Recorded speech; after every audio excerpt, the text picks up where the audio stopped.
Yeah, hi there. This is Michael, the founder, owner, and the materials writer of the 7-step system to pass the TOEFL IBT. Good to hear from you. These comments are for S. I'll just use the first letter of your username.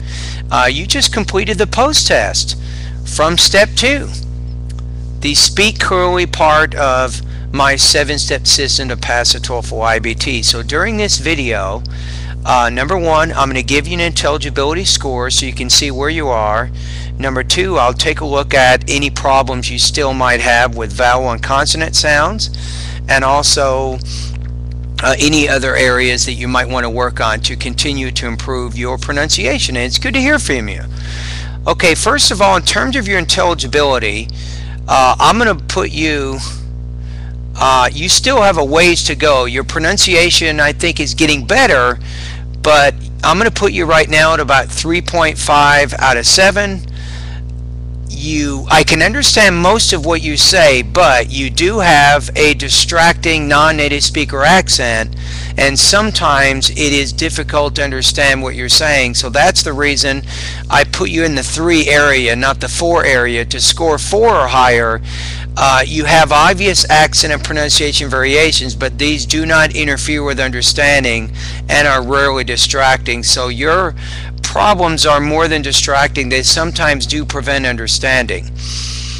Alright, so let's take a look at what you did. So you read 3 passages out loud and then you answered 3 questions. In terms of I think in terms of consonant sounds, I do have some lessons I want you to continue to practice, which are really making it difficult to understand what you're saying. Probably the most noticeable one, I think, is the P sound. So I would recommend that you take a look at lesson number 19 so you can practice the P, like pat, pat. It sounds almost like you're saying bat, bat, bat, bat. So that's very tough for you. You're pronouncing it almost like a B sound. Another one is speak clearly, lesson number 23. Focus on the T and the D consonants, especially the T. So what's hard for you right now is any consonant sound where you need to aspire or you need to put more air with that particular sound. You definitely need to practice that. So again, a word like tip, tip. You might say dip, dip, dip. It almost sounds like a D the way you pronounce it. So that can be big trouble, because if you're not clearly pronouncing your P's or your T's, then we have difficulty understanding exactly what the word is you're saying. The next one, I would take a look at, let me see if I can find where it is. Lesson number 16, it's the J, measure. I think it was in the reading passage, maybe the first reading passage, where you say it's casual, casual. So that was a really tough sound for you. So those would be some consonant sounds I'd recommend that you practice a little bit more so you can continue to improve your intelligibility. And maybe one vowel sound in Speak Clearly lesson number 11, take a look at the E, I, beat, bit. I think the I, that sound is hard for you right now. So again, that's lesson number 11. Okay, in the other part of my course, when we're looking at pronunciation, I think you still need some practice with sentence rhythm, lesson 32 through 35. Also, you need more practice with intonation, lessons 36 through 40, and you really need a lot of practice with blending, thought groups and blending, which is lessons 41 through 44. So definitely you need to work a little bit more in that area. And what do we mean by blending is, I'll give you an example. In the very first reading passage, when you're reading, you got to the second sentence. It says, if someone pierces this boundary, sure he will feel uncomfortable. And you would say like move away to increase, but it's move away. There's not really a pause between move and away.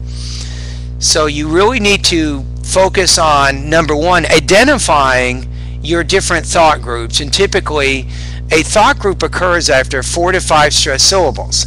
Now, once you've identified the thought group, you want to make a pause, and then the words within the thought group, you want to link or blend the sounds together. That way you're not pausing after every word like you're doing now, so you're pausing too much. And on the TOEFL speaking section, if you pause too much, you can get a lower score because of that. Alrighty, anyway, thank you for doing the post test. I hope I've given you some good ideas here to kind of get you going in the right direction. Keep studying, keep working hard. In addition to focusing on my pronunciation lessons of the 7-step system to pass the TOEFL IBT, I also have some other recommendations. You're probably already doing these, but I'll just remind you, keep it up. Remember, watch TV as much as you can. Listen to the radio. That's also really good, and that gets you used to hearing the language, and the more you hear it, gradually your pronunciation will begin to change, and it will become more and more similar to the target language. So that's kind of a really, really important thing. Now, also something that's also useful is reading magazines and newspapers. This is also pretty important for you right now, because as you read, it gives you grammar and vocabulary, and the more you see it, the more comfortable you will be in terms of using it in your own language as you're speaking. Right? And the last thing is, as you're going through these recommended video lessons that I just recommended, things that you want to continue to practice, read out loud with me. Maybe take 10 minutes a day, and the videos are all captioned, right? You can see everything that I say. Read all of it out loud, and as you do that, work on your blending, work on your thought groups, work on your tone, work on your sentence rhythm, and all the other areas important to your pronunciation. Alright, anyway, keep up the good work. Remember that as you continue to work, it's a regular, consistent study routine that you want to do day by day. Remember, don't let 2 or 3 days go without studying TOEFL. You want to do this on a day-to-day basis. And each day, if you study a little bit each day over 2 or 3 months, it begins to make a very big difference in terms of your improvement in your academic English proficiency. And remember that I'm not just interested in helping you get a high score in the TOEFL. Of course, that makes me happy, but I'm also interested in helping you communicate. So if you're in a workplace setting, or you're at the university and you need to talk to somebody, hopefully they will be able to understand what you're saying. Okay?